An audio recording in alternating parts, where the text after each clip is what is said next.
Welcome to the Dr. Gundry podcast. So lately I've been hearing from a lot of people asking me the same question. Dr. Gundry, should I go vegan?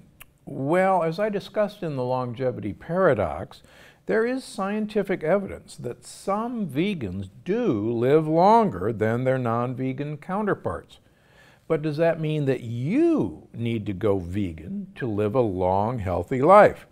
Well, on today's episode of the Dr. Gundry podcast, I'm going to try and answer that question. So stick around, because I'm also going to discuss the dangers of a vegan diet, how you can get the benefits of veganism without giving up your favorite foods, and why some of my least healthy patients, when they first see me, are actually the vegan ones. So stick around, you don't want to miss this one. Okay.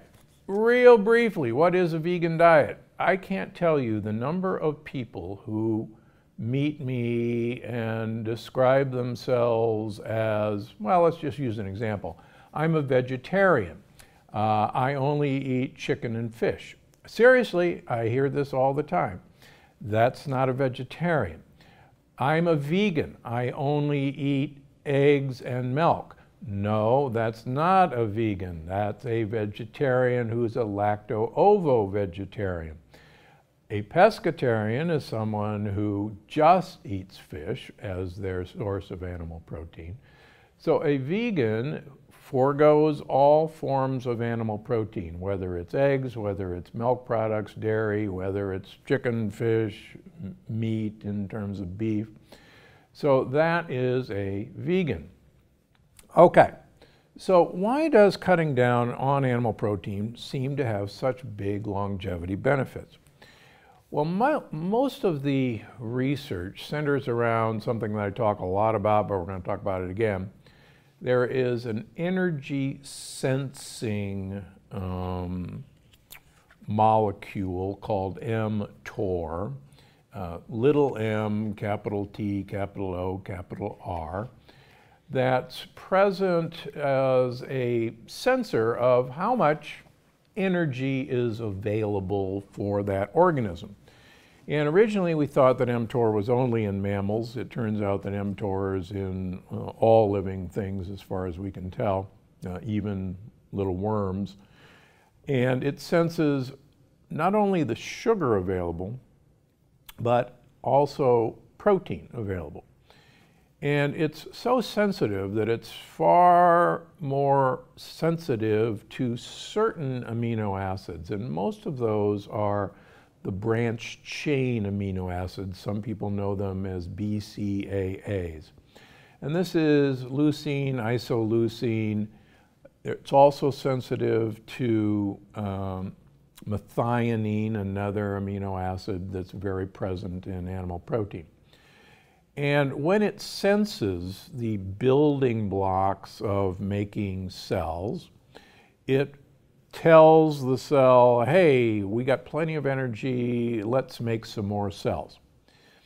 If it doesn't sense the presence of these proteins and sugars, it says, uh-oh, times are rough, and we should hunker down.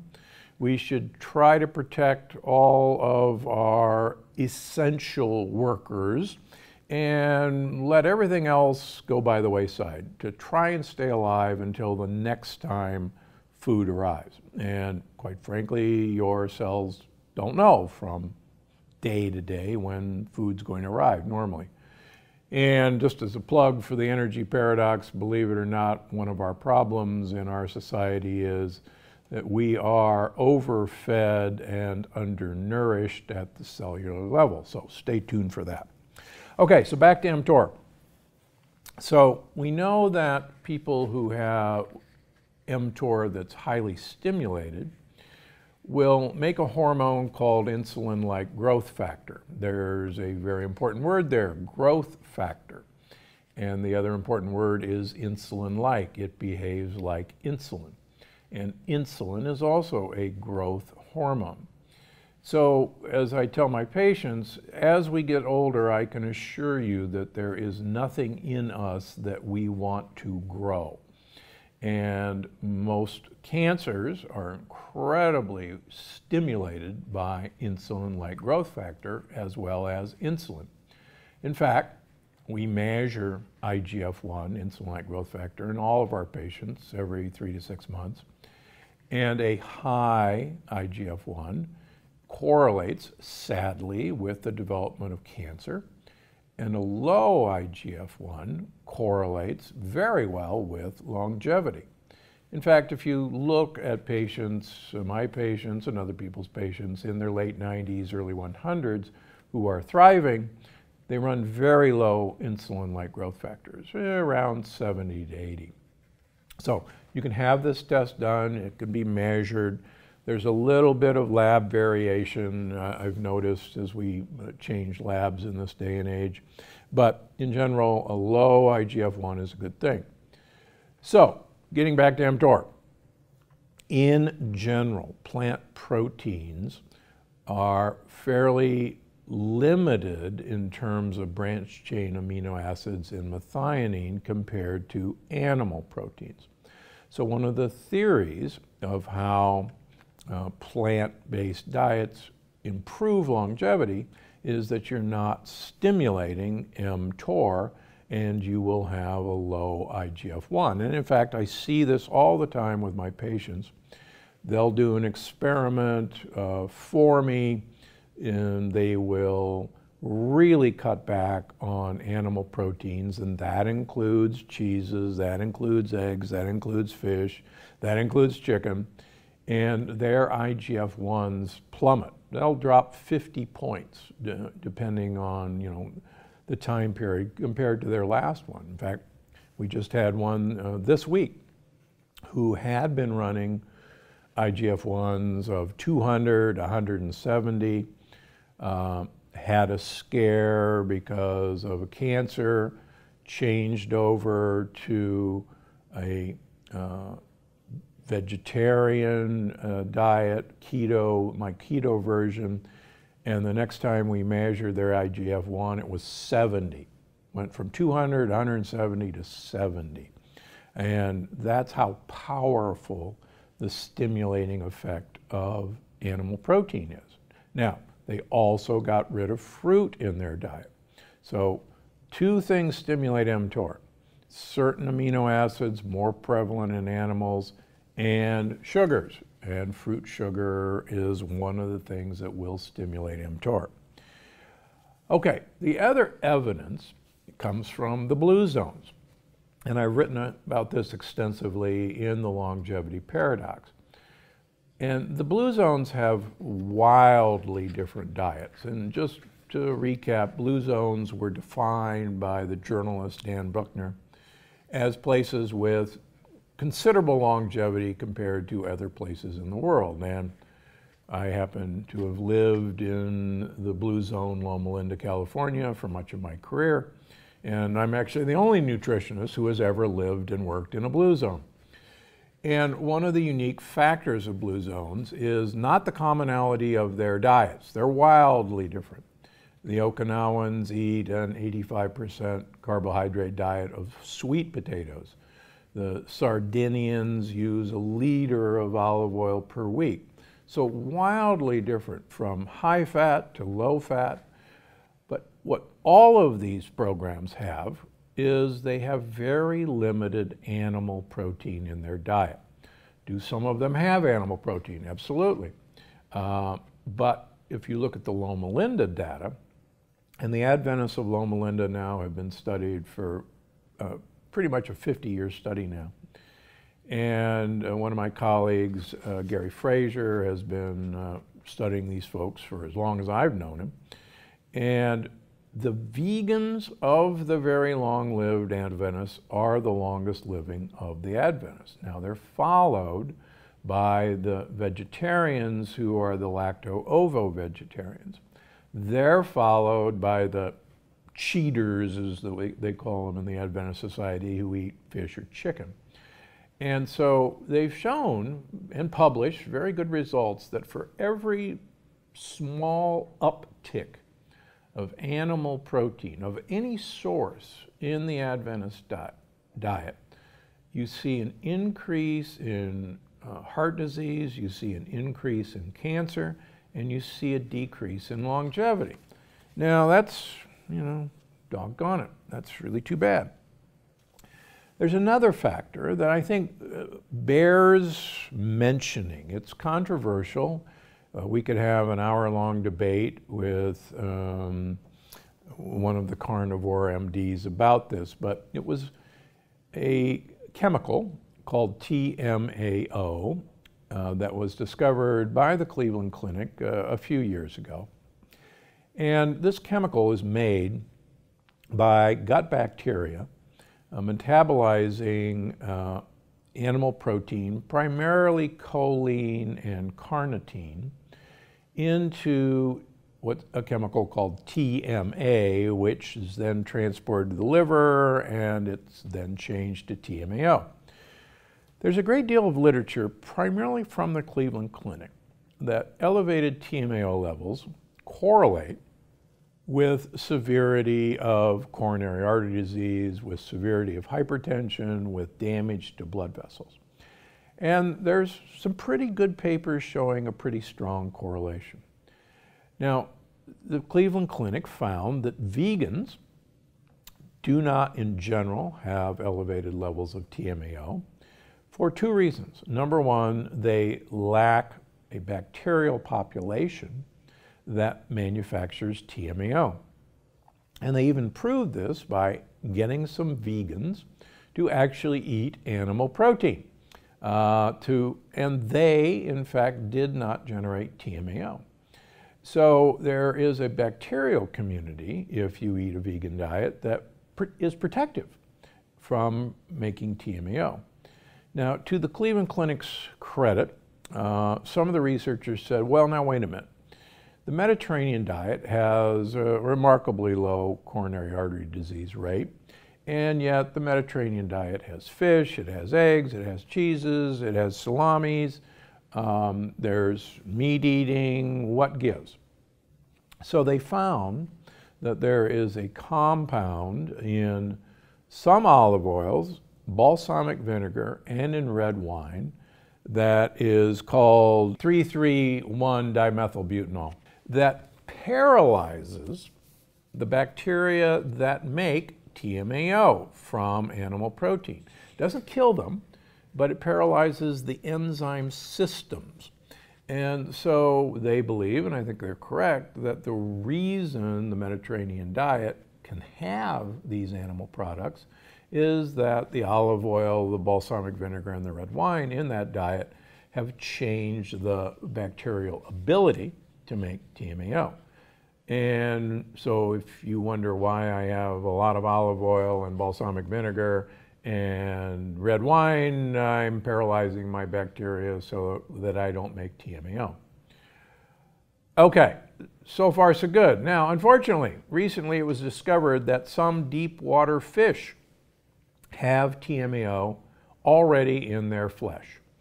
Now, this threw a real monkey wrench into the Cleveland Clinic's claim that TMAO is bad for you, because fish eaters in general have better health than red meat eaters. And if fish eating raises your TMAO, that would seem to be a very bad thing.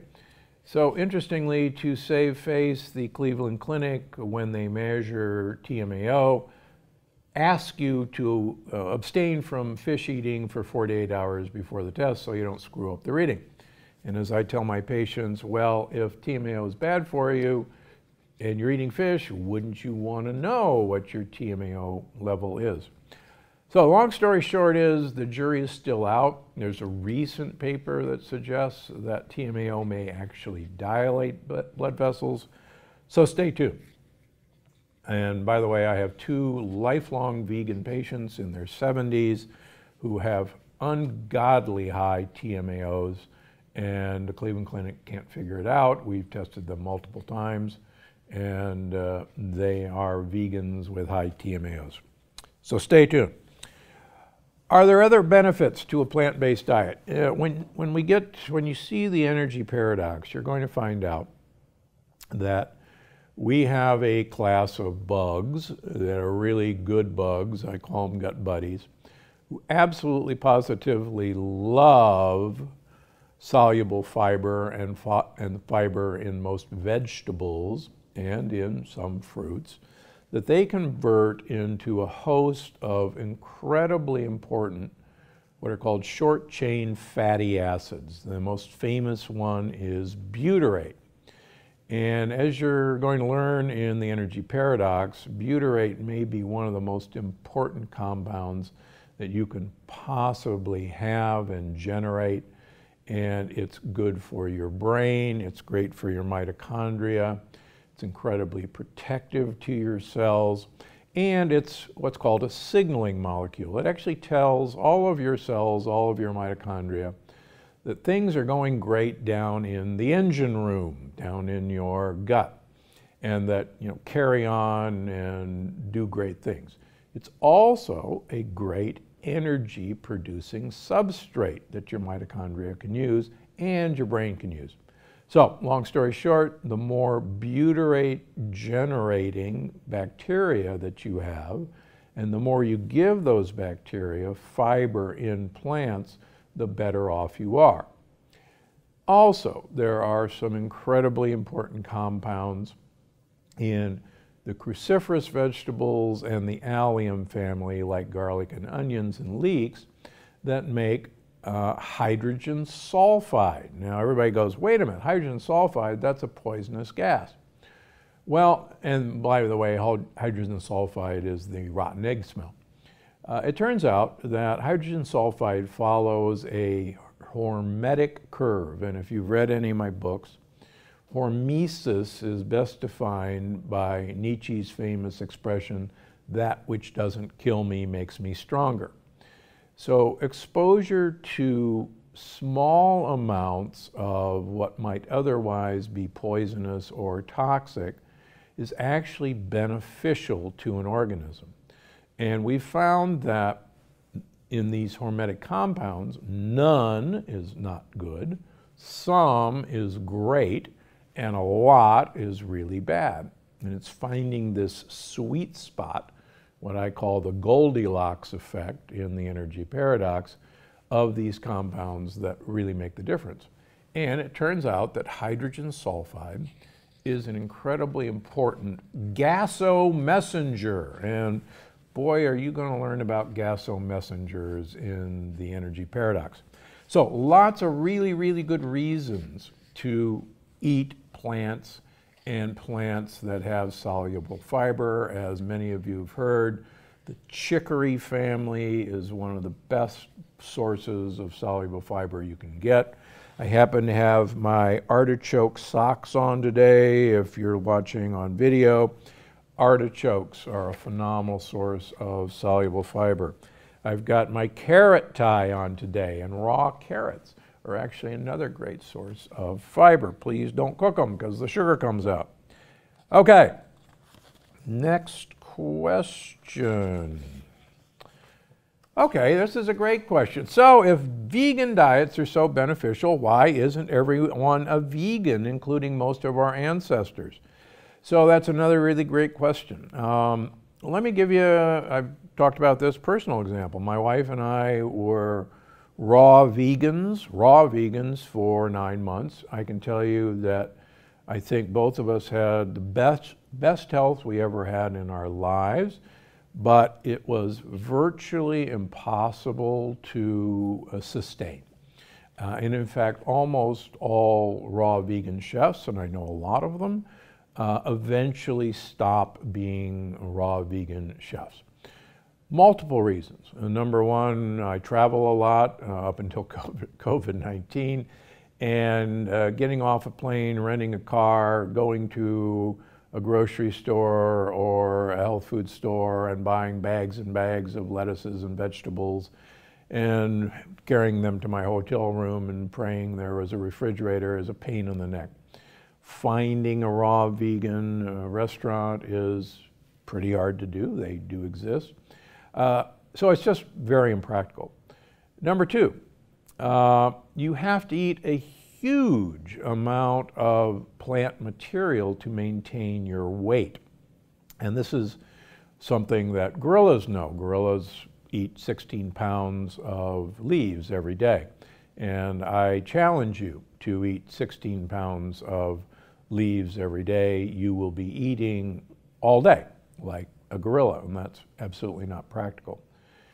The other thing that vegans resort to is they unfortunately eat large amounts of highly processed foods that are plant-based but are pure sugar, and they unfortunately suffer the consequences. The other things that vegans rely on is a heavily grain-based diet and a heavily legume-based diet. Somewhere, someone got the idea that we can't get all the amino acids we need without adding legumes to our diet. We can meet all of our amino acid requirements without adding rice or wheat or legumes to our diet. There's plenty of other sources. There are nutrient deficiencies that we see in my vegan population that has been documented before. B12 is not readily available. We have to manufacture it from precursors by mostly our gut bacteria, and vegans do a horrible job of manufacturing vitamin B12. So in general, vegans have to supplement with methylcobalamin to have an adequate B12. Choline. Choline is present in eggs. Most people think of eggs as a great source of choline. Choline is an incredibly important phospholipid that manufactures one of the most important communication chemicals in our brain called acetylcholine. And most of you know about acetylcholinesterase inhibitors, which are used in treatment for dementia, among other things. But choline is incredibly important for brain communication. And in general, vegans have very low levels and very low intake of choline. Recently, it's been discovered that vegans have very low levels of creatine. Now, many people know creatine from the bodybuilding lore. Creatine increases muscle bulk, but creatine is also an incredibly important component of the brain.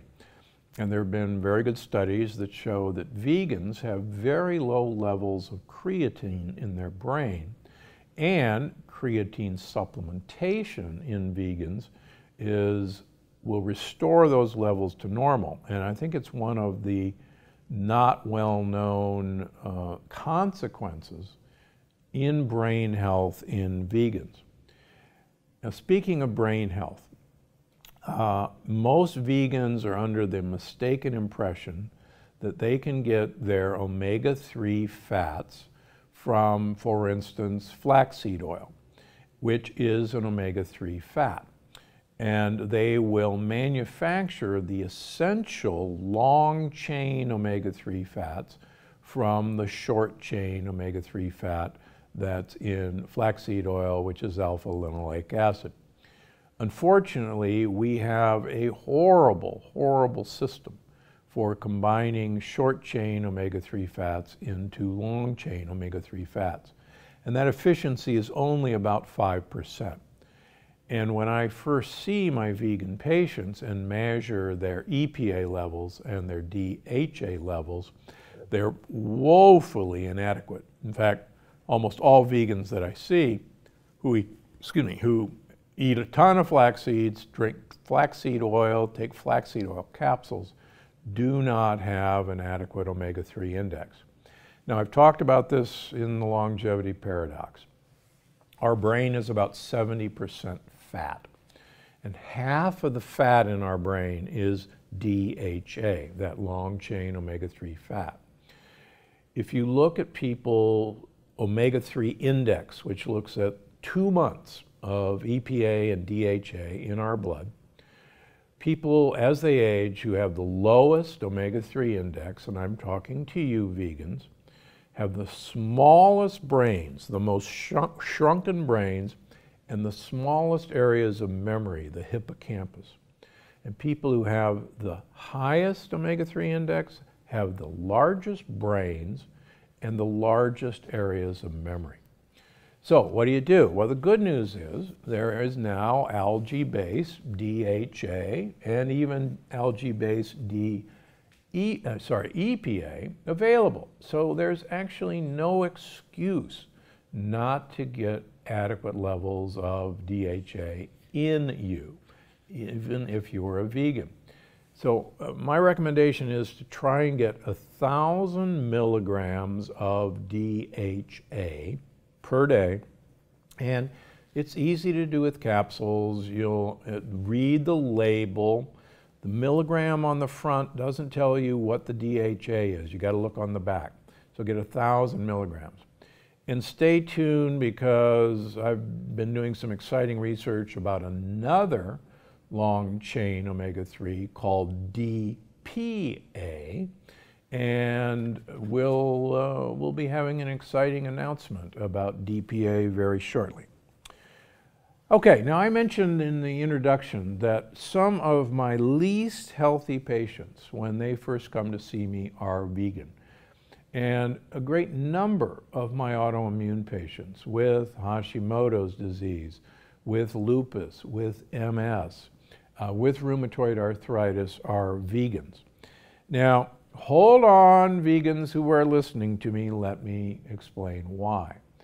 Most of these people who see me have a reliance on a lectin-heavy diet, which includes whole grains, which includes legumes, which includes cashews and peanuts and quinoa.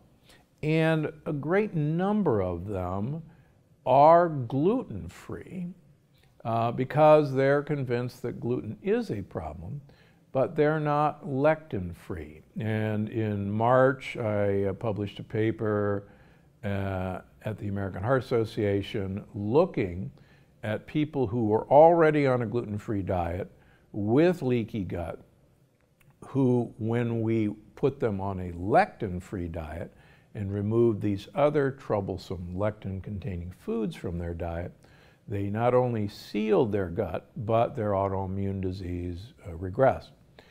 And I can't tell you how mischievous some of these compounds are. Just this week, we found another person who was having cashew butter, cashew milk, had Hashimoto's, was gluten-free, and lo and behold, in 3 months' time, when we got rid of all the wonderful cashew products, lo and behold, the Hashimoto's resolved. Same thing with this craze with oat milk. I got news for you. There's lectins in oats that cross-react with gluten, and your body can't tell the difference. As I said before, 70% of people who are gluten intolerant or actually celiac react to corn as if it is gluten. And corn is in so many gluten-free foods, and I can't tell you how many of my vegan patients live on corn chips and popcorn and corn tortillas. Please, these are not health foods. And you can claim that your ancestors ate them, but almost all of us in America, and in the world for matter, are not from the Americas, where corn is from. And even Native Americans are not from America. You're Asian, so none of us were exposed to this. Okay, now, if you're already a vegan, don't worry. There's plenty of ways to get healthy nutrients into your body without switching diets. Here's what I recommend. Try to get all the grains out of your diet. If you're going to use legumes, if you're going to eat beans, get a pressure cooker. My latest cookbook, the Plant Paradox Family Cookbook, is devoted to using a pressure cooker, an Instapot, for making your meals. It's quick, easy, you can feed your family. Don't have enough time? Get yourself Eden brand beans. They are pressure cooked and they have a BPA-free can. Believe it or not, this week, once again, I had beans and mushrooms every night, and I want to repeat that again.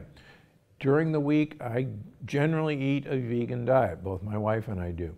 And about every other week, it'll be beans every night. So Dr. Gundry is not against beans. I'm against beans that haven't been treated properly. Beans are some of the best fiber-containing foods. It's just that they're some of the best lectin-containing foods that you can eat untreated. Tempeh is a great choice. It's fermented soy, but I'll tell you, when I wrote The Plant Paradox, tempeh was pretty available without added grains.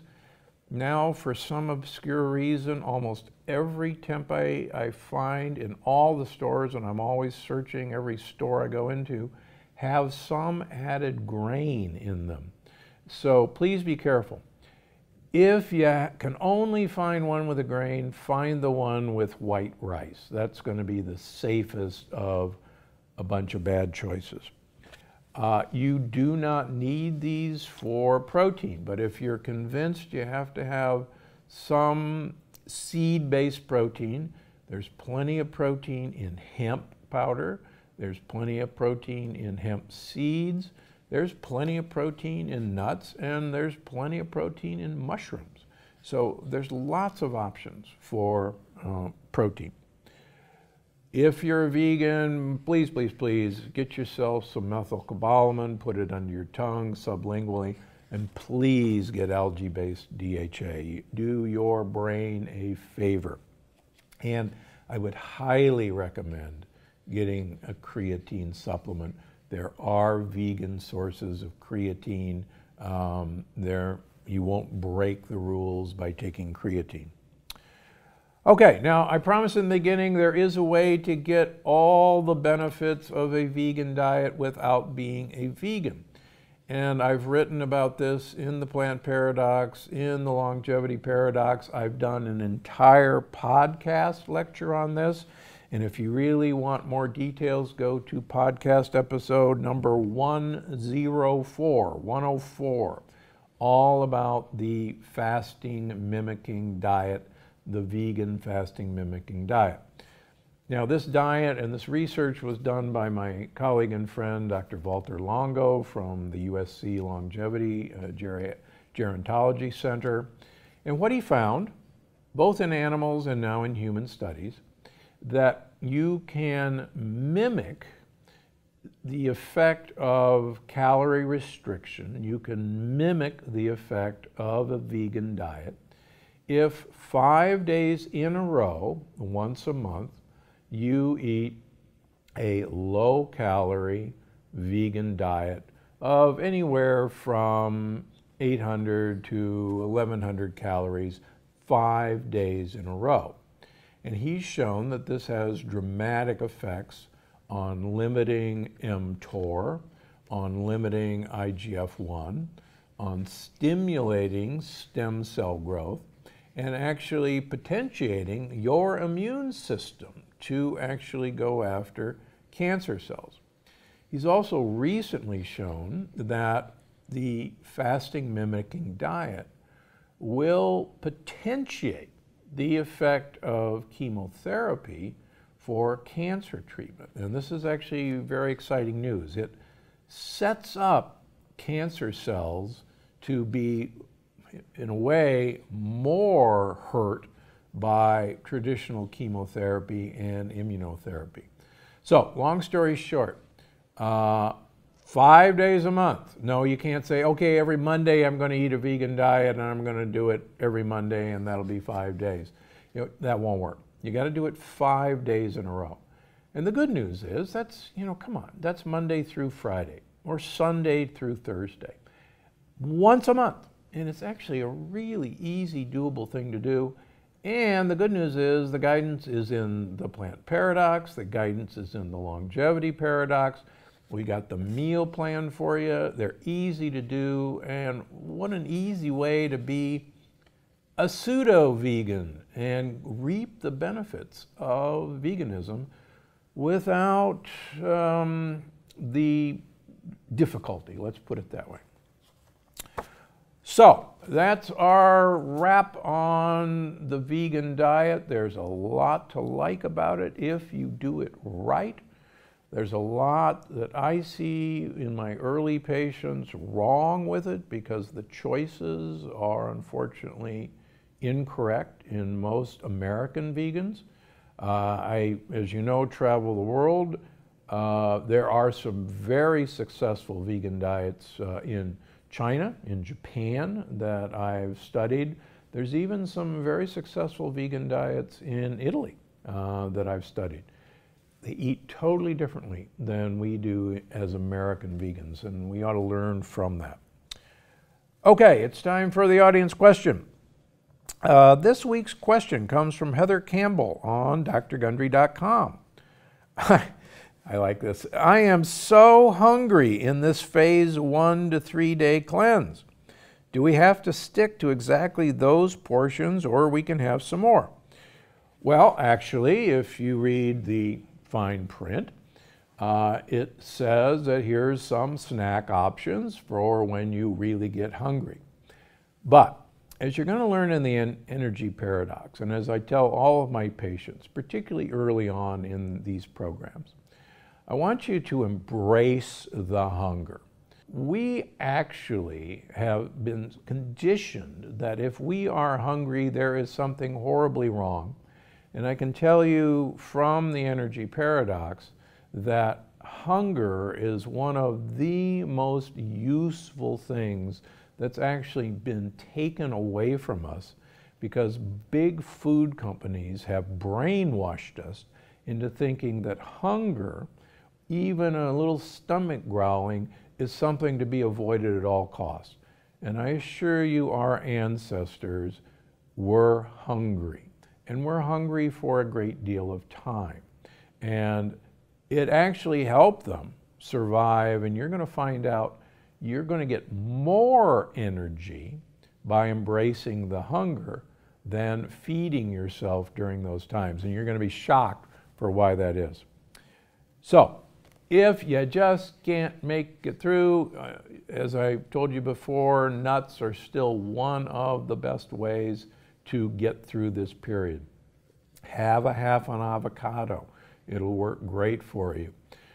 Make yourself a small salad. Have some crudities. There's lots of options, and they're actually in that part of the book. So embrace the hunger, and you'll get through the 3 days.